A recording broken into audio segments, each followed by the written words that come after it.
रुक्मिणी सोई रुक्मिणी आंखों में आंसू लेके बाहर निकली और जैसे आंसू देखे सोई ब्राह्मण देवता कहने लगे रुक्मिणी अरे तुम्हारी आंखों में आंसू क्यों है? सोई रुक्मिणी कहने लगी आंसू आंसू कछु ना हमारे जीवन की बर्बादी है रे। ब्राह्मण देवता कहने लगे हमने तो सुना था तुम्हारी शादी है और शादी है तो तुम्हें तो खुश होना चाहिए। सोई रुक्मिणी बोली पंडित जी हमारी शादी आदि कछु नहीं है, मेरा भैया मेरा दुश्मन बन गया और उसने अपने साले शिशुपाल को बुला लिया है, लेकिन मैं किसी और को चाहती हूँ। ब्राह्मण देवता कहने लगे किसी और से प्रेम? कौन है वो? बोले वो कोई और नहीं है ब्राह्मण देव, द्वारकाधीश भगवान कन्हैया है। ब्राह्मण देवता कहने लगे जब बता रुक्मिणी 60 कोस यहाँ से द्वारका है, 600 कोस और 600 कोस द्वारका में रहते हैं कन्हैया। तेरी और कन्हैया की मुलाकात कहाँ भाई? कहाँ भाई? सोई रुक्मिणी कहने लगी मेरी और कन्हैया की मुलाकात हुई। कहाँ पर हुई? बोली सपने में। सपने में? हाँ। तो सपने में कन्हैया आए तो कछु कह गए हो? बोले कह गए। पर रुक्मिणी आज बोली सुनो पंडित जी कि मैंने सपने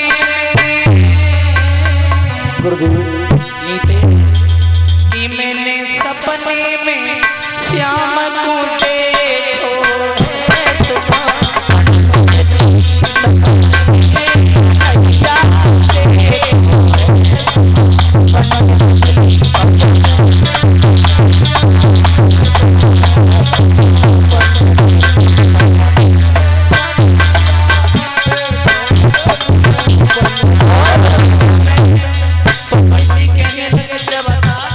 सपने में आई कछु बात हुई। सोई रुक्मिणी कहने लगी बात हुई तो का कही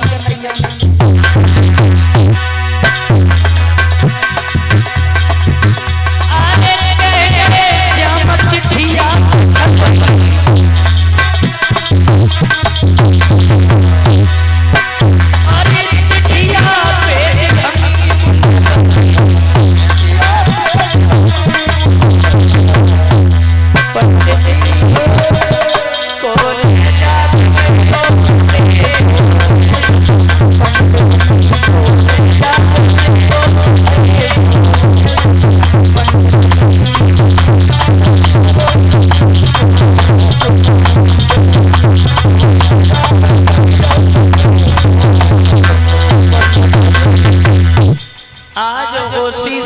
पंडित जी कहने लगे रुक्मिणी काय के बावरी है रही है, द्वारका है 600 कोस और जब बता तूने चिट्ठी भेज दी। बोले कि हमारे ढंगा तो सो चिट्ठी भेज दे। सोई आज पंडित जी बोले काम कर तू शिशुपाल के संग में शादी कर और लली चली जा और जब प्रेम के चक्कर में पागल मत जा कन्हैया कौन आवे।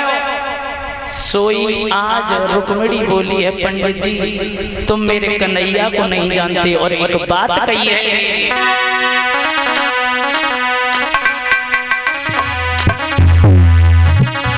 आज रुक्मिणी कहने लगी पंडित जी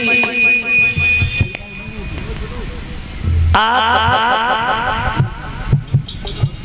मेरी ये चिट्ठी लेकर के चले जाओ।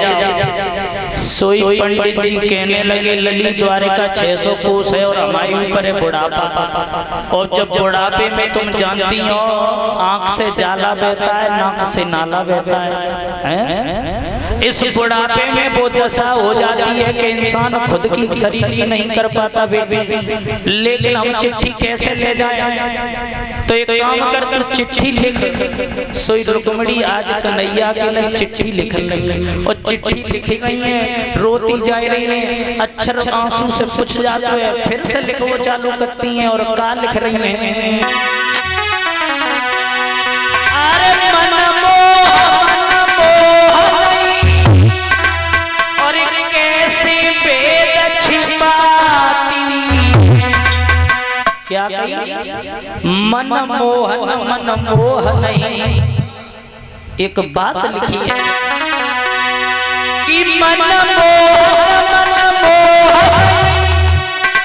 और सबसे बात छिपाती गैया लिख दे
चिट्ठी लिख रही है कि शोक के समुद्र हमारे नाव की खिवैया परी और तुम ही खिवैया नाथ हर के बस गैया परी।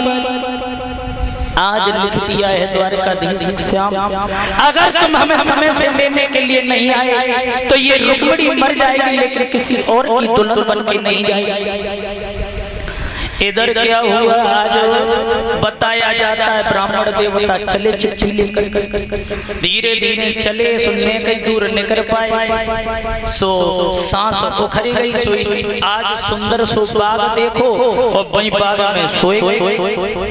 इधर कन्हैया ने देखा द्वारका से कि ब्राह्मण जो रुक्मिणी की चिट्ठी लेके आए रहे वे रत्ती में सोए गए। सोई आज योग माया के द्वारा ब्राह्मण को वहां से उठाया और द्वारकापुरी की बगिया में लेटा दिया।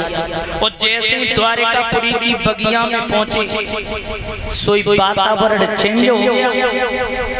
ब्राह्मण देवता की आंखें खुली और जैसे आंखें खुली तो आज उस बगिया को देख करके ब्राह्मण देवता सोच रहे हम सोए तो कहूँ और आते लेकिन आए कहाँ गए। और ब्राह्मण देवता सोचने लगे हैं लोगों कि बाग में हरिया